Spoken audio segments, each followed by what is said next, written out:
membakani, membakani, membakani meronga-ronga.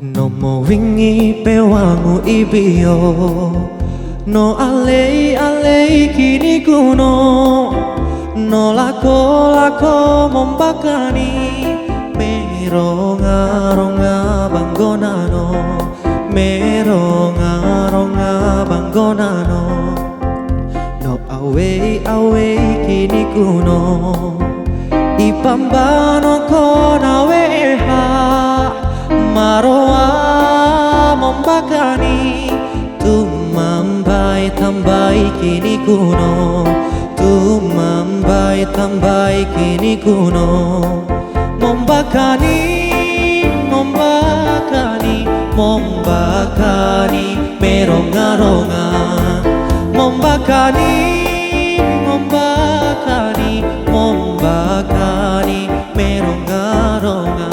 membakani meronga-ronga.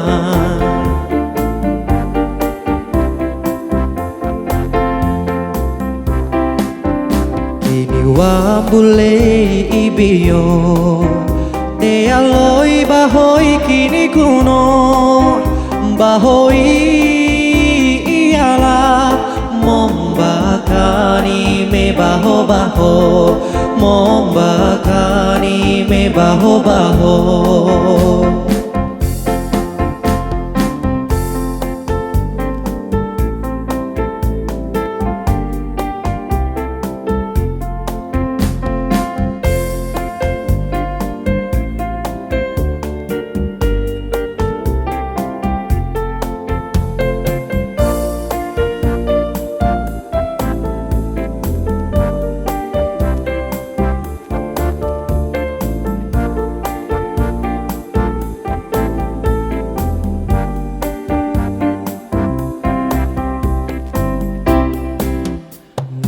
Wingi pewangu ibio, no alei alei kini kuno, no lako lako membakani meronga-ronga banggonano, meronga-ronga banggonano, no away away kini kuno, ipambano kona weha maroa membakani, tumambai tambai kini kuno, tumambai tambai kini kuno,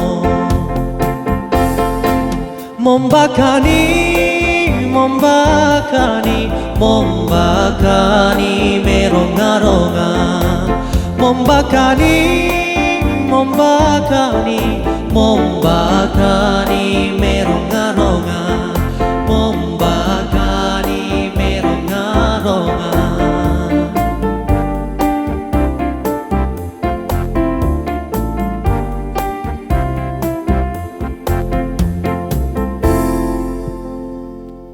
Pemirsa RRI Net dan pendengar Pro 4, itu tadi satu lagu yang sudah hadir, Membakani. Nah, lagu ini bercerita tentang bagaimana keindahan Provinsi Sulawesi Tenggara khususnya bagi masyarakat suku Tolaki.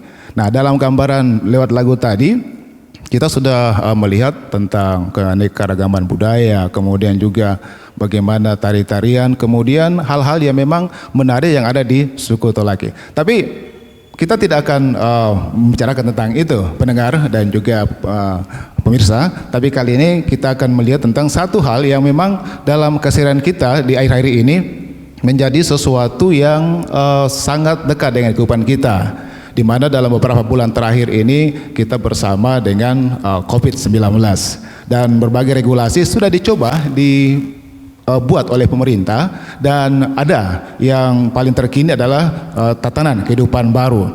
Nah, ini merupakan sebuah konsekuensi yang harus kita jalani bersama, tapi tentunya dengan mematuhi protokol kesehatan. Nah, dari sisi kehidupan kita tentu kita sudah merasakan dampak yang muncul, tapi kita juga akan melihat bagian sisi lain, yaitu dari masalah budaya kita. Nah, kita tahu Sulawesi Tenggara ini kaya dengan aneka budaya, dan tentu di tatanan kehidupan baru ini budaya ini pun juga harus berjalan dengan mematuhi protokol kesehatan. Nah, nanti saya tidak sendirian pemirsa dan juga pendengar. Di hari ini saya bersama dengan dua orang ya yang asik sekali, nanti saya bicara. Tapi kalau saya tidak menggunakan masker, ini sudah ada izinnya. Nah, ini saya persilahkan juga ya, sudah boleh tidak menggunakan masker karena kita protokol kesehatan sudah ada jaraknya. Silakan dibuka ya. Oke. Yang ada di samping saya Dr. Bahtiar MSc, sosiolog. Selamat datang di studio. Ya, oke. Dan juga bersama dengan kita Dekan Fakultas Budaya Universitas Halu Oleo, Dr. Ahmad Marhadi, SOS MSI. Ya, oke. Sibuk-sibuk dengan budaya di kampus, tapi kita juga tatanan kehidupan baru, protokol kesehatan tetap jalan ya. Oke, itu kita akan bersama untuk berdialog atau dalam perbulan budaya kali ini, tapi nanti juga kita akan bersama dengan pengiring kita Kak Anto, kemudian penyanyi kita ada Ifdal ya, nanti ada lagu yang akan dipersembahkan juga. Nah, baik, kalau kita melihat kembali ya Pak Bahtiar, kemudian juga Pak Ahmad Marhadi ya, bahwa seperti di awal tadi bahwa kita sekarang ini sudah memasuki tatanan kehidupan baru. Nah, yang menjadi perhatian kita adalah protokol kesehatan, tapi jangan sampai juga ini mengganggu budaya-budaya kita yang harus kita jalankan. Nah, saya ke Pak Dekan terlebih dahulu ya, melihat perkembangan yang ada sekarang ini di masalah budaya kita. Nah, bagaimana sebenarnya perspektif tatanan kehidupan baru kalau kaitannya dengan budaya yang ada hari ini? Silakan, Pak. Baik, terima kasih. Jadi bicara tentang corona ya yang memang melanda bangsa kita sekarang ini, bahkan dunia, memang sesuatu yang mengkhawatirkan, tetapi juga menjadi bagian yang menarik dari kajian-kajian budaya gitu. Oke, sangat karena menarik kita gitu menghadapi ya. kehidupan yang normal atau menghadapi budaya baru ini gitu. Oke. Tentu ini menjadi problem karena kenapa ya? Corona ini kan ibarat monster yang sangat menakutkan untuk kita semua. Monster sangat menakutkan karena dari tidak tahu kapan tibanya, kapan datangnya gitu. Kapan perginya. Ya. Tetapi juga ini sebenarnya menjadi pencetus tentang kebudayaan baru atau kehidupan baru gitu. Corona juga ini pencetus Pak terhadap kehidupan baru, sehingga dalam konstruksi berpikir budaya ini sesuatu yang perlu dihadapi dengan baik gitu. Karena kenapa? Karena misalkan kalau kita orang budaya Pak, khususnya orang antropolog, persoalan sehat dan sakit itu berbeda asumsinya. Orang kota dengan orang desa asumsi sakit dan sehat itu berbeda gitu. Pemahamannya ya. Pemahamannya menghadapi new normal ini atau kehidupan baru ini memang sesuatu yang perlu dilakukan ya, karena begini, kita berada pada masyarakat yang sangat majemuk. Antara kehidupan masyarakat yang satu dengan yang lain berbeda gitu. Apalagi kita dalam ekologi budaya juga sangat majemuk. Kita wilayah pantai, wilayah banyak sekali yang harus kita menghadapi new normal ini, sehingga dalam aspek ini memang kita harus memberikan kesadaran kepada masyarakat ya, perlu adanya kerjasama antara pemerintah daerah ya, kemudian para akademisi termasuk masyarakat sipil. Bagaimana mensosialisasikan ini dengan baik ya, sehingga dia kebijakannya bisa bisa holistik, bisa mengenal seluruh masyarakat gitu. Karena kita berhadapan dengan masyarakat majemuk gitu. Apa yang harus dilakukan sebenarnya? Karena kebijakan itu tidak boleh sentralistik. Ya. Kalau kebijakan top down dan seluruh kebijakan dan seluruh prosedur kesehatan itu dijalankan, tetapi kebijakannya top down, kita menghadapi masyarakat yang majemuk berbeda. Tidak bisa terima jadi. Ya, karena tadi yang saya katakan tadi, asumsi tentang sehat dan sakit itu berbeda antara masyarakat kota dan masyarakat desa gitu. Sangat berbeda. Sehingga kalau ada peran yang dilakukan antara pemerintah daerah, para akademisi termasuk para masyarakat sipil, bagaimana mensosialisasikan ini dengan baik, bagaimana prosedur kesehatan ini dilakukan, karena kita kan berhadapan dengan 4 prosedur kesehatan yang harus kita lakukan. Pertama, kita harus memakai masker gitu. Kita harus mencuci tangan sebelum beraktivitas ya. Yang ketiga kita harus menjaga jarak 1 sampai 2 meter untuk berkomunikasi. Ya, kayak ini ya. Ya, yang keempat kita harus mengganti baju setiap saat, khususnya pada keluarga inti kita. Pada keluarga inti kita juga seperti itu. Bagaimana kita berhadapan dengan masyarakat yang bukan keluarga inti? Kita di kantor misalkan, di tempat-tempat ritual kesehatan, ini menjadi satu problem baru kita. Bagaimana kemudian prosedur ritual itu yang kemudian menghadirkan orang banyak, tetapi harus menggunakan standar kesehatan gitu. Sehingga ini perlu ada sosialisasi yang betul-betul bisa menyentuh gitu dan bisa dipahami. Sehingga problem sebenarnya sekarang bukan problem bagaimana prosedur kesehatan dijalankan, bukan, tapi bagaimana masyarakat majemuk disentuh dengan aspek prosedur ini dan bagaimana pencegahannya sehingga corona tidak menyebar kemana-mana gitu, dipahami oleh seluruh masyarakat. Jadi kalau pemahaman itu sudah muncul, otomatis itu akan bisa berjalan. Otomatis. Kalau melibatkan semua unsur, otomatis. Nah, tapi begini Pak Dekan, kalau juga kalau kita lihat masalah corona ini kan kembali kepada pemahaman tadi ya. Nah, kalau dikatakan saja tataran kegiatan budaya kita, nah apakah itu memang sudah berjalan, sudah dipahami maknanya tatanan kehidupan baru ini, atau bagaimana? Dalam kehidupan masyarakat kampus sebenarnya, apa yang kami lakukan ya sesuai dengan instruksi Kemendikbud, bahwa memang untuk mencegah corona ya kampus salah satu yang mengambil peran karena tempat berkumpulnya seluruh sumber daya manusia juga ada di kampus gitu. Sehingga hal ini juga kita sebenarnya tidak inginkan gitu. Tetapi menjalankan prosedur kesehatan dengan mencegah penyebaran ini lebih meluas ya, kita menghadapi mau tidak mau kita beradaptasi dengan strategi kehidupan baru gitu. Khususnya di kampus juga seperti itu. Kita pakai kuliah daring gitu misalkan. Seluruh pertemuan kita juga misalkan ada kebijakan Pak Rektor yang menjalankan kebijakan Pak Menteri untuk para pejabat itu, untuk dosen bisa masuk kampus tapi menjalankan prosedur kesehatan yang ketat. Sehingga semua kami lakukan gitu karena bagi kami kampus adalah corong bagi kehidupan masyarakat-masyarakat. Bisa menjembatani itu semuanya. Karena kalau kampus sudah aman, kita bisa menjembatani masyarakat kita untuk bagaimana menjalankan prosedur kesehatan dengan baik gitu. Karena kampus kalau sudah bisa menjalankan itu dengan baik, alhamdulillah bisa dijalankan semua. Artinya alhamdulillah Pak Rektor lewat kebijakannya sudah melakukan itu semua. Artinya kalau misalnya kampus sebagai mercusuar, ya minimal sudah bisa memberikan cahaya yang dilihat oleh masyarakat begitu. Itu harapan kita. Saya ke Pak Baktiar lagi ini. Ini Pak Baktiar, kalau melihat juga bahwa di tatanan kehidupan baru ini kan bahwa masyarakat juga harus punya toleransi terhadap orang-orang yang ada di lingkungannya ya. Kenapapun itu memang sudah tidak harus dilakukan begitu karena ini akan menimbulkan salah persepsi. Nah, bagaimana dari sisi sosiolog melihat ini kebiasaan baru? Misalnya kita dulu harus ketemu ya dengan jabat tangan, tapi sekarang ini sudah tidak. Ya, bagaimana? Terima kasih. Sebenarnya kata kunci dari perspektif sosiologis itu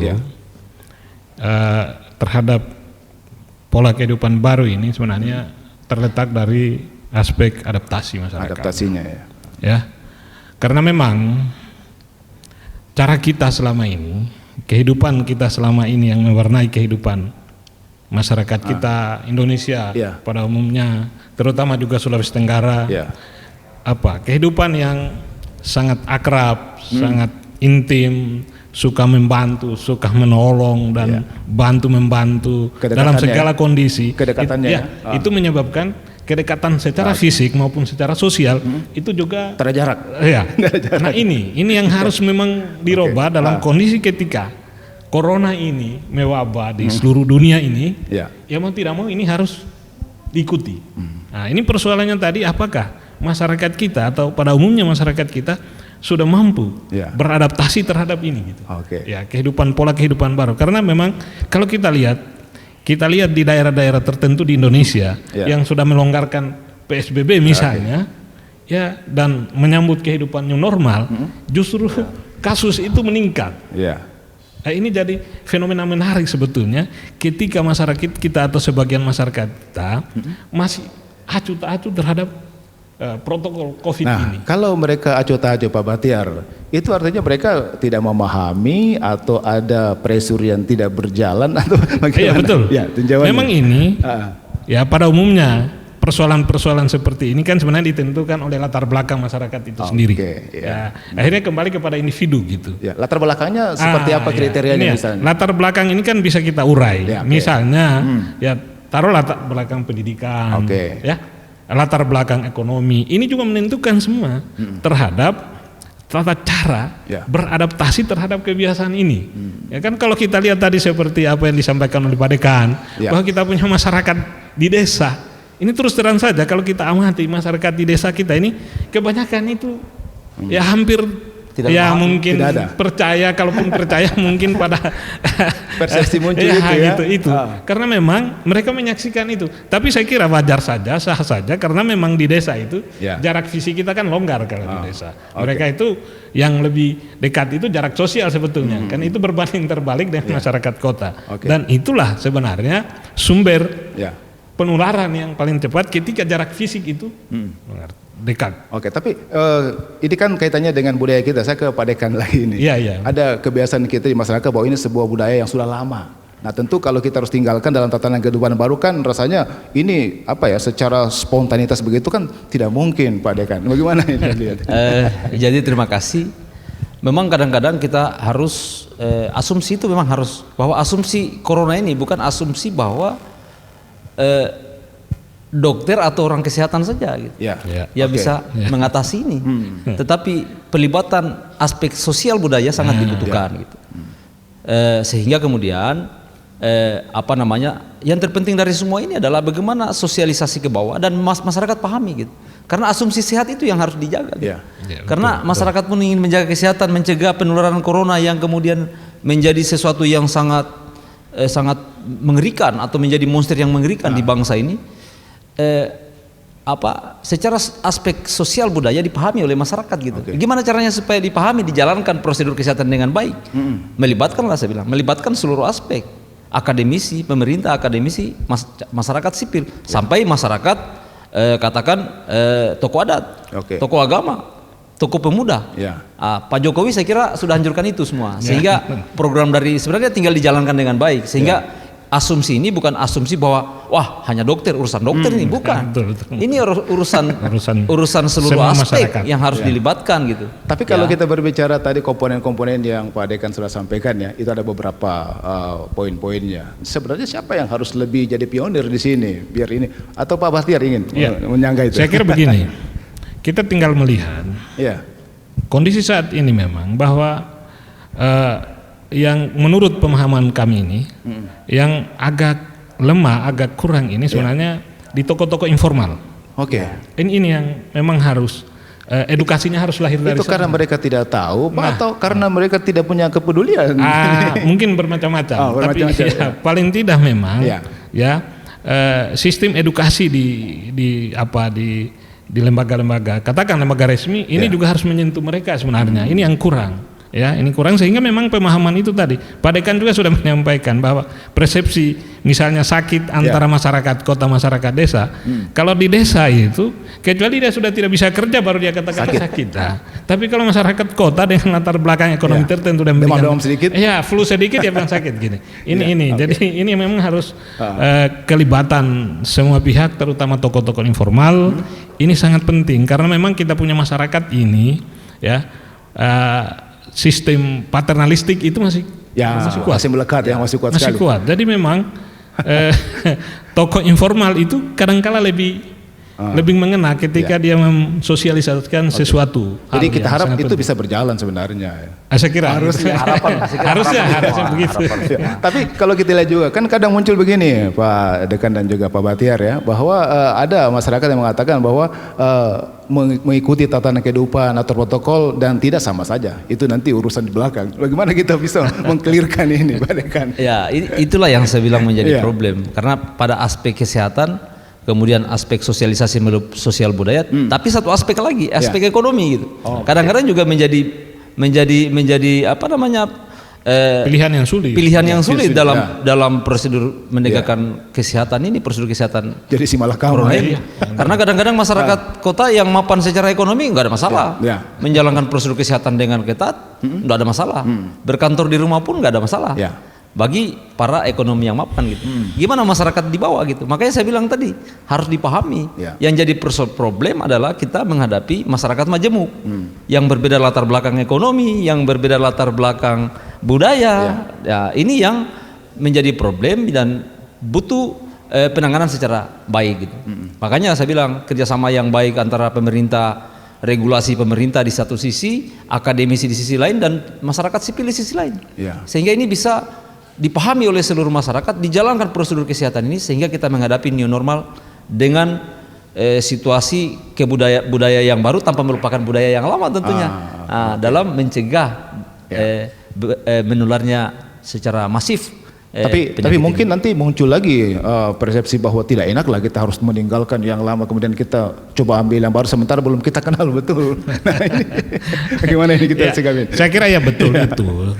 Karena sifatnya ini, ya persoalan ini kan, ya kalau kita pahami benar ini dan kalau kita ikuti, ya namanya juga wabah, yang namanya juga penyakit, ya kita berharap bahwa pada akhirnya juga akan berakhir ini barang. Ya sehingga memang, kalaupun ini telah berakhir dan telah selesai dan ketika sudah ditemukan obatnya, ya tentu kehidupan kita tidak akan begini terus kan.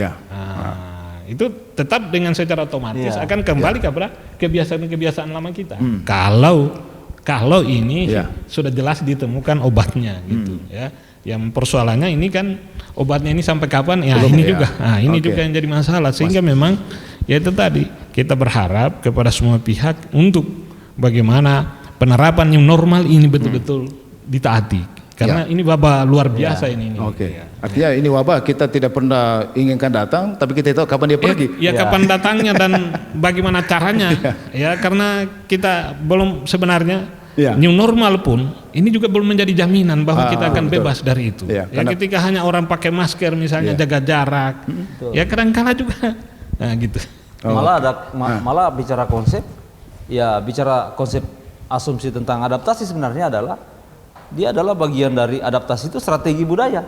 Siapa manusia yang bisa bertahan dengan perubahan budaya yang terjadi, ya dia akan bertahan hidup.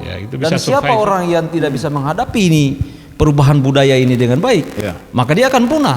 Itu teori yang menjelaskan itu. Sehingga antara adaptasi ekologis di sisi lain, adaptasi katakan biologis di sisi lain. Dan komodifikasi budaya dibutuhkan di situ.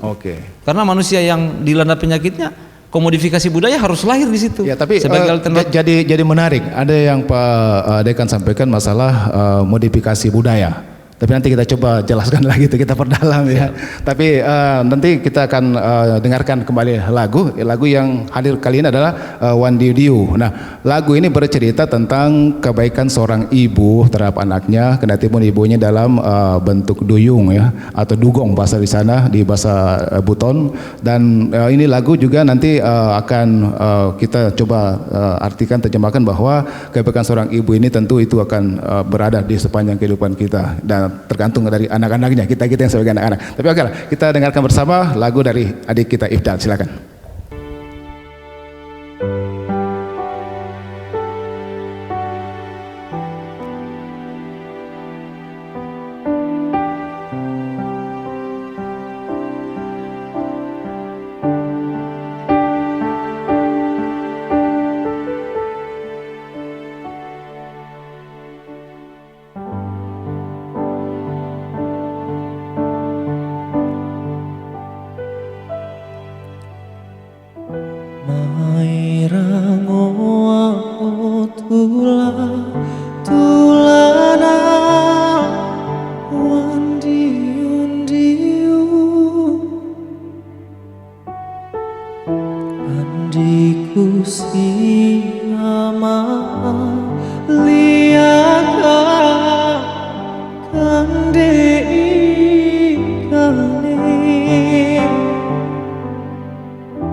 Luna, Wan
susu andiku, andiku, lambat-lambatan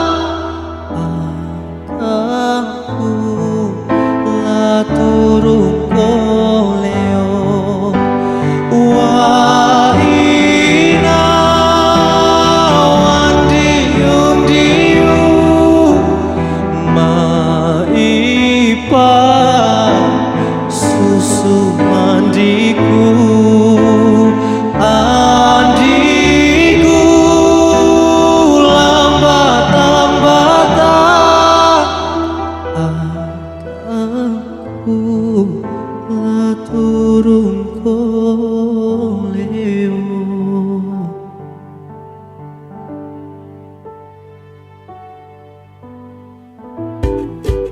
Menurut kamu, hoax itu?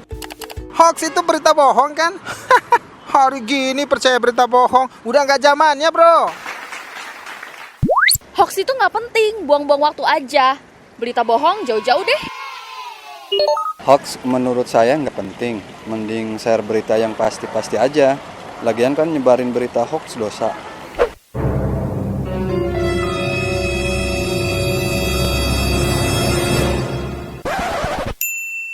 Nah, buat kamu, jangan asal share atau menyebarkan berita hoax ya.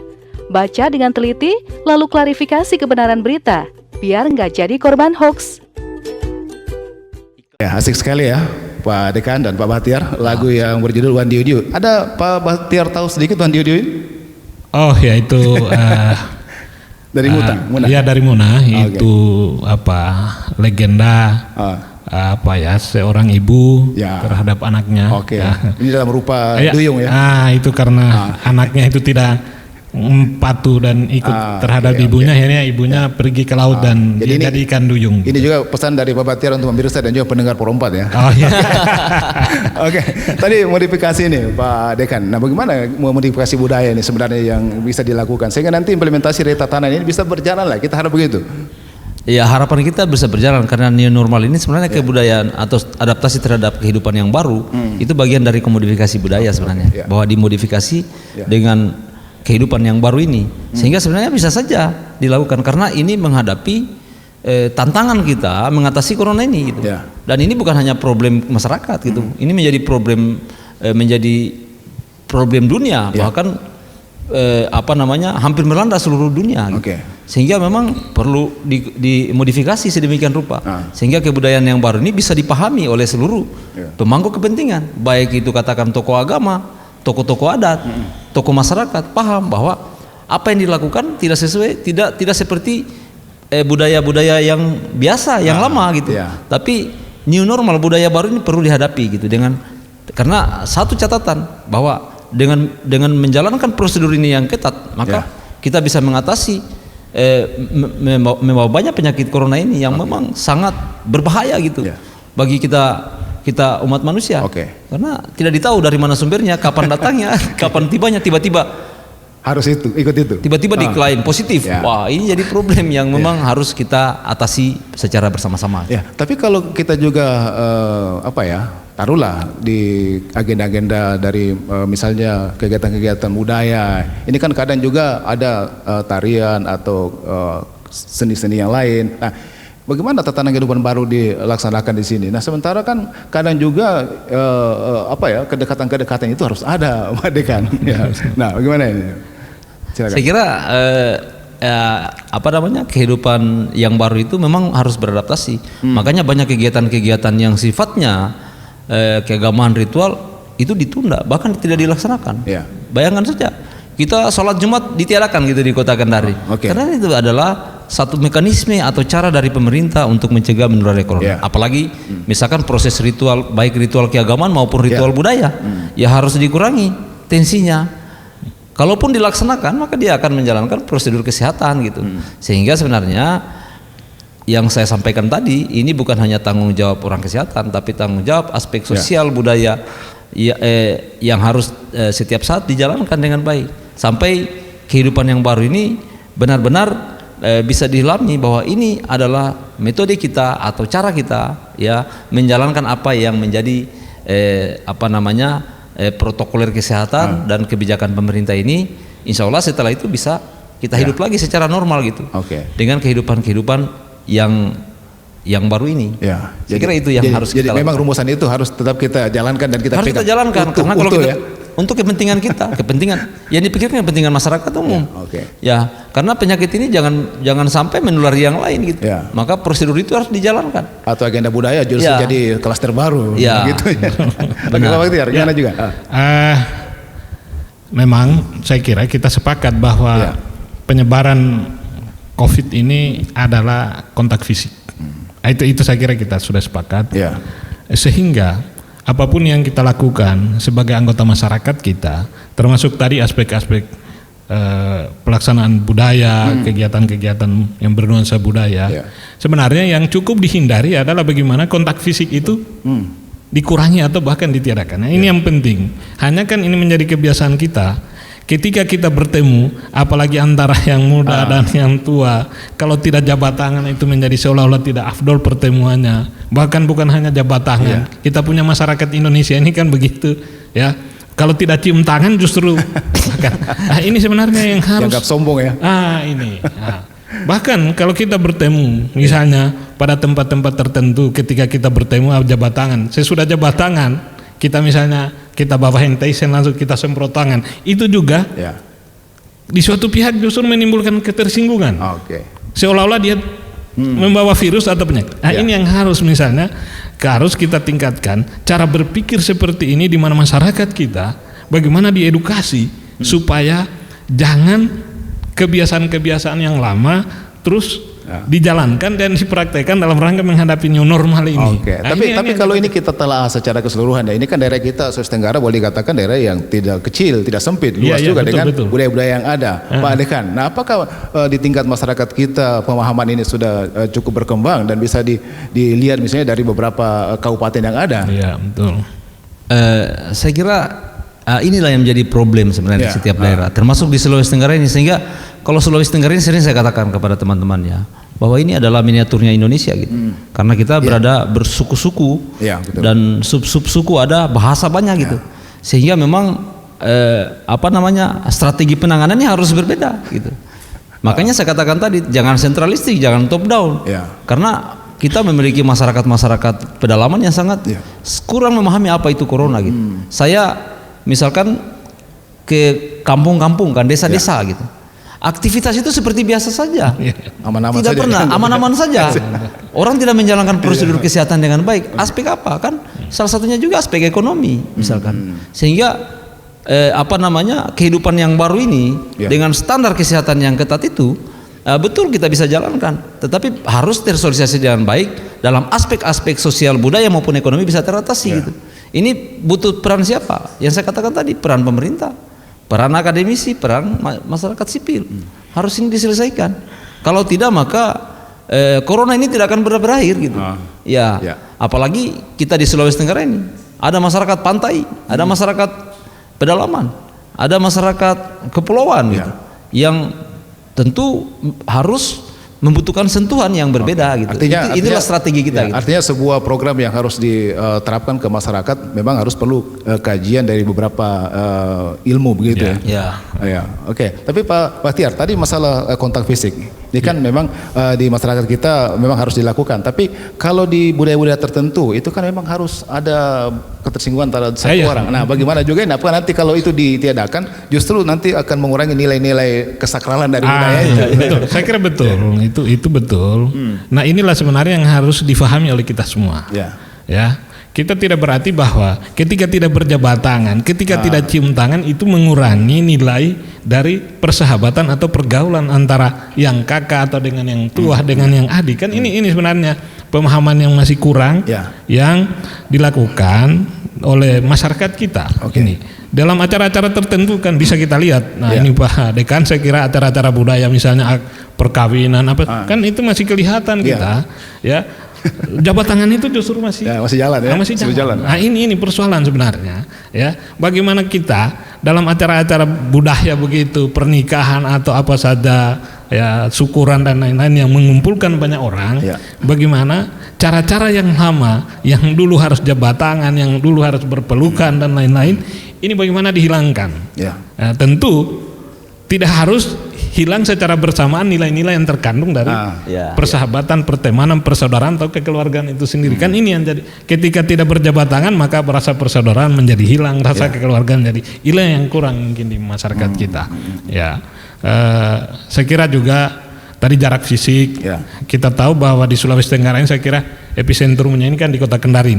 Ya, kita tahu bahwa Kota Kendari ini dengan jumlah tingkat kepadatan penduduk yang sangat tinggi, ya tentu kan kita lihat berbeda dengan daerah-daerah lain. Oleh sebab ini sebenarnya secara teori ini bahwa memang penyebaran corona ini adalah kontak fisik. Nah, ini sudah sah ini secara teori bahwa penyebaran corona, karena kita buktikan bahwa terjadi pelonjakan pada daerah-daerah atau provinsi atau kabupaten-kabupaten yang padat penduduk. Di daerah-daerah yang jarang penduduknya itu juga masih bisa terkendali, bahkan sampai zona biru, zona kuning dan seterusnya. Dan maka sekali lagi rumusnya itu adalah bahwa penyebaran corona ini terjadi karena kontak fisik. Dan itu harus disadari. Tapi kalau sebenarnya program dari pemerintah ini sudah berjalan dengan normal, harapan kita bahwa tingkat atau laju dari COVID ini akan bisa menurun.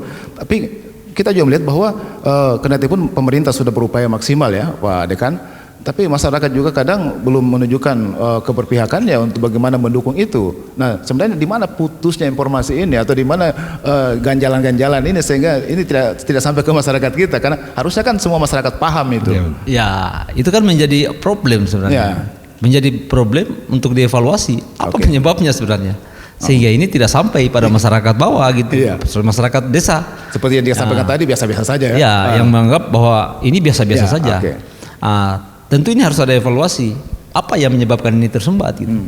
Sehingga dari evaluasi itu bahwa ini bukan hanya persoalan kemudian katakan sosialisasinya katakan tidak bisa dilakukan oleh orang kesehatan saja atau oleh birokrasi katakan, tetapi melibatkan masyarakat sipil juga penting gitu.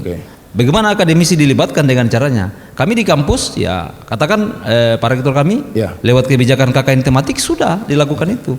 Jadi seluruh KKN tematik itu bagaimana seluruh disiplin ilmu baik kedokteran sampai ilmu budaya itu masing-masing membuat tema KKN tematik itu tentang penanganan COVID gitu. Jadi fokus di situ. Seluruh bidang ilmu. Artinya ini adalah metode atau cara dari kampus untuk membantu pemerintah. Ini yang harus dipahami, sehingga kalau ini tersosialisasi dengan baik dengan melibatkan seluruh stakeholder, corona ini kita bisa hadapi bersama gitu. Kalau tidak maka kita tidak tahu mana zona merah, mana dan seterusnya akan terjadi terus gitu. Pentingnya pelibatan itu, sehingga pemerintah harus mengevaluasi apa sih yang lemah, apa yang kurang, sehingga orang strategi dibuat bersama antara konsep kesehatan di satu sisi, konsep budaya di sisi lain, konsep sosial di sisi lain, dan konsep ekonomi di sisi lain, sehingga semua bisa ditangani dengan baik. Dan itu butuh kekompakan lah. Kekompakan bersama, melibatkan seluruh stakeholder. Tapi begini juga Pak Dekan ya, melihat bahwa ini kadang kembali lagi kepada masalah budaya kita ya. Ini kita coba lihat bahwa ini ada obrolan budaya kita di masyarakat ya. Nah, apakah juga tidak ada kemungkinan bahwa kita coba berdayakan tokoh-tokoh budaya atau orang-orang yang ada di akar rumput ini yang lebih paham tentang masyarakat itu lebih diintensifkan, di samping tadi misalnya dari pemerintah, kemudian dari sisi kesehatan, bagaimana? Ya, memang evaluasinya di sana. Begitu ternyata tidak bisa ditangani dengan baik dan belum menjalankan prosedur new normal ini, kehidupan yang baru seperti apa dengan menjalankan prosedur kesehatan, maka apa yang harus dilibatkan, apa yang kurang? Misalkan pelibatan tokoh-tokoh agama, tokoh-tokoh pemuda, tokoh-tokoh budaya itu belum dilakukan gitu. Sampai sosialisasi belum menyentuh seluruh kepentingan masyarakat, sehingga ini harus didudukkan bersama untuk dipecahkan bersama gitu. Pentingnya pemangku kebijakan dalam melahirkan strategi tidak boleh sentralistik, bahwa kita strategi untuk mencegah penularan seperti ini gitu, menghadapi new normal. Sudah rumus mati. Harus memang, sehingga aspek sosial budaya harus dilibatkan gitu. Ya, begitu aspek sosial budaya dilibatkan dan seluruh aspek punya konsep yang berbeda dalam menangani COVID ini dan kehidupan new normal ini, maka otomatis bahwa semua menjalankan apa yang menjadi kebijakan bersama yang telah diputuskan. Kalau ini dilakukan, maka keyakinan saya bahwa kesadaran masyarakat tentang menjaga kesehatan ini sehingga penularan corona bisa diatasi dengan secara bersama-sama. Saya kira itu yang jadi kita harus lakukan lagi evaluasi nih Pak Dekan ya. Program, harus evaluasi dengan program yang sudah ada sebenarnya. Iya, harus dievaluasi dong. Kalau tidak berhasil maka dievaluasi. Kenapa tidak berhasil? Apa penyebabnya gitu? Ya, Pak Baktiar. Tadi kan ini kita juga melihat bahwa hal yang sangat dekat dengan kehidupan kita seperti tadi masalah keengganan kita ya. Rasa tidak enak lah ketika kita mungkin tidak menerima jabat tangan atau salam dari orang. Nah, tentu bagaimana juga kita katakan saya di sisi yang lain ya. Mereka ini yang mendapatkan respon seperti itu budayanya bisa dirubah ya, sehingga nanti mereka bisa paham. Oh iya tentu ya.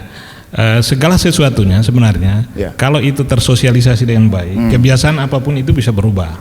Nah, tetapi yang sebenarnya yang penting kalau kita lihat dari sisi informasi supaya masyarakat ini paham betul, paling tidak dia mengetahui tentang wabah ini. Kelihatan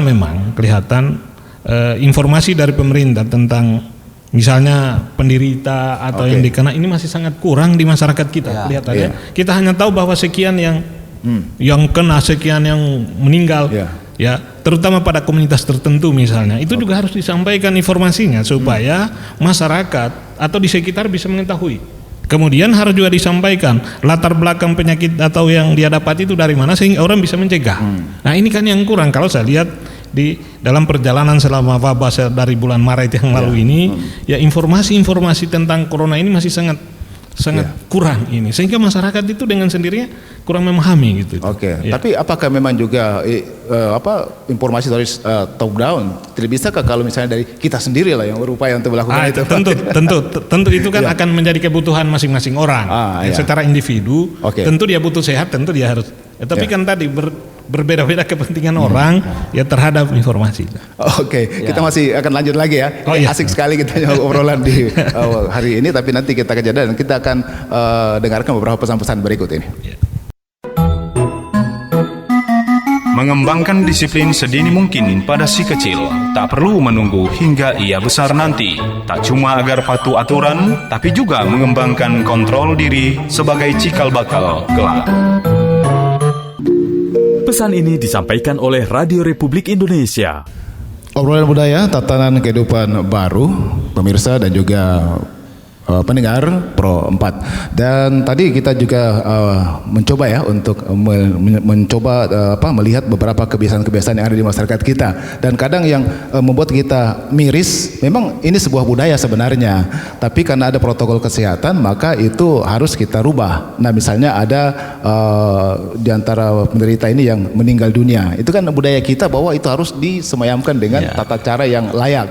Tapi nah, bagaimana Pak Dekan, ini fenomena yang kadang kita jumpai juga. Nah, bagaimana persepsi masyarakat dari sisi budaya kita lihat ini? Ya, terima kasih. Memang sebagai catatan ya bahwa kasus yang terjadi di Sulawesi Tenggara, bagaimana kemudian ada yang meninggal tetapi keluarga ambil paksa gitu. Kasus di Makassar juga seperti itu gitu. Itu adalah problem. Berarti sosialisasi tentang prosedur penanganan yang meninggal akibat COVID belum tersosialisasi dengan baik. Karena apa? Kultur kita bahwa persoalan hidup dan mati itu adalah persoalan vertikal dan horizontal gitu. Hubungan kita dengan Tuhan kita, hubungan kita dengan masyarakat kita sekitar kita, keluarga kita gitu. Gimana ini dirubah dengan kehidupan yang baru gitu, bahwa seluruh penanganan katakan jenazah korban COVID itu harus dikuburkan sesuai dengan prosedur COVID gitu. Ini menjadi problem sosial kita gitu, sekaligus problem budaya kita yang harus kita atasi. Karena apa? Harus tersosialisasi dengan baik di tengah-tengah masyarakat kita. Kenapa ini harus dilakukan gitu? Kadang-kadang juga ini menjadi problem yang yang harus diatasi bersama. Sehingga kesadaran masyarakat tentang bagaimana mencegah, karena ini fungsinya adalah mencegah gitu, penularannya gitu. Bagaimana mencegah penularan yang masif ini bisa kita atasi bersama, sehingga kalau tersosialisasi dengan baik kasus-kasus seperti itu tidak akan terjadi gitu. Bahwa apa yang mereka lakukan adalah untuk kepentingan generasi yang akan datang, untuk kepentingan kesehatan keluarga mereka ya, sehingga ini perlu disosialisasikan dengan baik sehingga kasus-kasus seperti itu tidak akan terjadi lagi. Saya yakin kalau kita semua sadar, kita semua memahami ya, dan tersosialisasi secara baik oleh pihak pemerintah ya maupun masyarakat sipil ini semua bisa teratasi dengan baik. Saya kira itu. Artinya intinya kalau kesadaran itu sudah bisa terbangun dengan baik, maka itu kan bisa berjalan. Tapi dari sisi sosiologinya Pak Bahtiar, dengan kejadian-kejadian seperti ini, bagaimana dampaknya kepada masyarakat kita? Ya, makasih. Tadi juga saya kira disampaikan oleh Pak Dekan bahwa memang setiap masyarakat itu punya budaya yang khas, yang oleh sebab itu kalau kita lihat kasus per kasus ini mencerminkan bahwa budaya kita atau budaya yang dianut oleh masyarakat tertentu itu ternyata belum nyambung dengan protokol ini. Nah ini sebenarnya yang kalau dia sudah nyambung ya dia nyambung tentu dalam menyambungkan itu tentu dibutuhkan beberapa syarat ya. Nah kalau itu sudah nyambung saya kira persoalan-persoalan seperti ini kita tidak temukan. Nah lagi-lagi ini tentu kita harus mencari sebenarnya siapa yang bertanggung jawab, siapa yang bisa melakukan tugas ini gitu, supaya antara budaya masyarakat ya itu bisa nyambung. Ya. Kalau sudah nyambung, alhamdulillah itu tidak akan ada masalah dan tidak akan kita menemukan kasus-kasus kayak begitu itu sebenarnya. Kalau rujukannya bahwa memang ini harus diupayakan nyambung ya. Nah, siapa yang harus berdiri di depan Pak Bahtiar? Oh iya, tentu ini saya kira tadi juga disampaikan ada pihak-pihak tertentu yang sangat urgen untuk memahami ini itu terutama dari pihak pemerintah. Tetapi kan harus ada salurannya gitu ya. Pemerintah tidak serta-merta, tetapi dia harus melalui saluran. Nah itu tadi dari awal saya katakan tokoh-tokoh informal ini perlu dilibatkan di tengah-tengah masyarakat kita. Tadi karena masyarakat kita ini kan masyarakat paternalistik, apa yang disampaikan oleh tokoh itu justru lebih ampuh sebenarnya ya kalau kita lihat di kenyataan di masyarakat kita saat ini. Gitu. Tapi kalau melihat katakan saja di budaya kita ya yang menunjukkan tren ada peningkatan itu, nah apakah memang ketokohan ini belum ada di daerah kita? Saya kira bukan belum ada, tapi keberadaan mereka tetapi bahwa yang perlu kita cek ya, yang perlu kita cek apakah mereka ini difungsikan, dimanfaatkan atau digunakan, diberdayakan atau tidak. Ini sebenarnya kuncinya di sana. Ya, kalau saya yakin kalau ini mereka diberdayakan, ya paling tidak upaya-upaya seperti yang kita kehendaki, yang kita harapkan itu bisa terwujud, sekalipun mungkin secara bertahap itu akan berlangsung secara bertahap sehingga pada saatnya itu bisa akan kita mencapai apa yang kita harapkan. Ya, tapi ada juga ini Pak Dekan, norma yang ada dalam budaya kita kemudian dengan tatanan hidup baru yang harus kita jalankan. Ini kan harus diselaraskan. Tapi kalau tidak nyambung nanti, apakah ini tidak akan jadi sebuah benturan-benturan di masyarakat nanti? Saya kira tidak akan jadi benturan, karena satu kata sebenarnya bahwa apapun yang kita lakukan adalah mencegah. Kalau mencegah ini maka saya kira tidak akan benturan, tapi kita menyesuaikan dengan kehidupan yang baru gitu. Karena konsep sehat harus digunakan gitu. Bahwa kita butuh kesehatan, kita butuh ini jangan menular ke orang lain gitu. Mereka harus tahu bahwa ini menjadi bukan hanya problem mereka, tapi ini menjadi problem dunia. Ini menjadi problem bangsa ini gitu. Sehingga kalau ini tersosialisasi dengan baik, maka keyakinan saya bahwa tidak akan terjadi benturan apa-apa. Karena kehidupan new normal ini, kehidupan yang baru ini memberikan satu catatan, memberikan kita pada konsep-konsep kehidupan sehat gitu. Bagaimana prosedur kehidupan yang sehat itu dijalankan, prosedur kesehatan gitu. Karena semua untuk kepentingan umat manusia tentunya, untuk kepentingan keluarga dan untuk kepentingan masyarakat. Jadi sudah ada jaminan ya bahwa tidak akan ada benturan. Nah, saya kira tidak akan ada. Kita sebenarnya masih mau berbincang lama ini ya, tapi kita sudah di penghujung. Nah, mungkin saya kasih kesempatan ke Pak Dekan terlebih dahulu. Ada hal yang disampaikan dengan topik kita tatanan kehidupan baru kaitannya dengan masalah budaya. Ya, terima kasih. Jadi seperti yang saya katakan tadi bahwa corona ini atau COVID-19 ini adalah satu monster yang menakutkan ya untuk kita semua, tetapi juga menjadi pencetus terhadap kehidupan yang baru, kebudayaan yang baru. Ini perlu kita sikapi bersama sebagai sebuah problem bersama, bukan hanya problem dari pemerintah, bukan hanya problem dari katakan pemangku kepentingan, tapi menjadi problem kita semua gitu. Termasuk Karena akademisi ya. Termasuk disinilah yang saya katakan bahwa penanganan ini tidak boleh sentralistik ya, bahwa ini bukan hanya bahwa ditangani secara top down, tetapi melibatkan semua stakeholder gitu. Baik pemerintah, akademisi maupun masyarakat sipil, tokoh masyarakat, tokoh agama, tokoh pemuda gitu. Semua dilibatkan.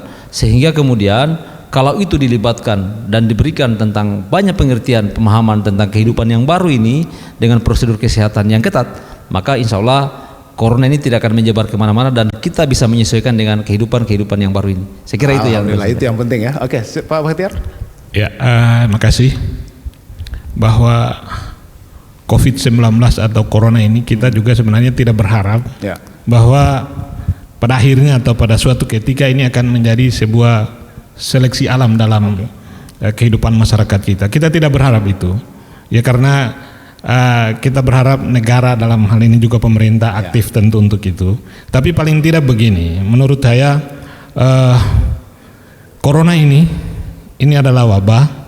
Oleh sebab itu, mari kita menjaga diri masing-masing, ya, keluarga kita, ya, karena semuanya ini terpulang pada kita. Untuk kesehatan kita, untuk kesehatan keluarga kita, maka tidak ada pilihan lain dan tidak ada cara lain selain patuh dan taat terhadap protokol kesehatan. Karena memang ini secara ilmiah ini juga sudah dibuktikan dan sudah valid ini, sehingga tidak ada cara lain, sekali lagi tidak ada cara lain selain kita harus patuh kalau kita mau sehat, kita punya diri, kita punya keluarga, termasuk jadi kata kunci taati protokol kesehatan.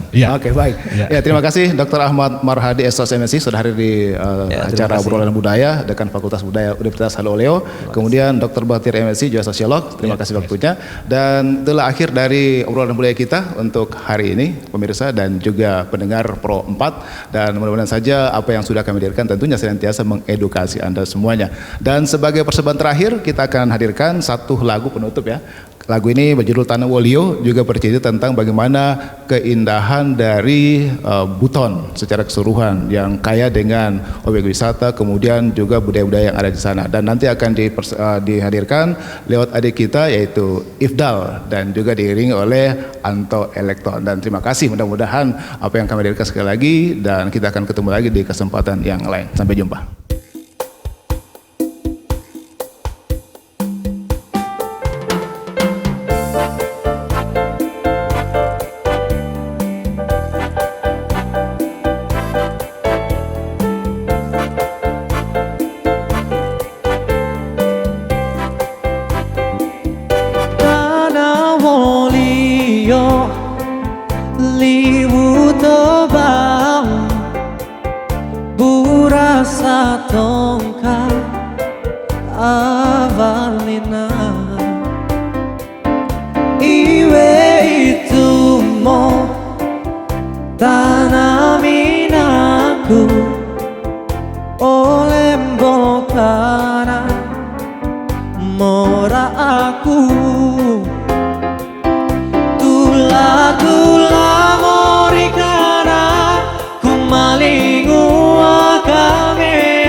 Oleh mbokana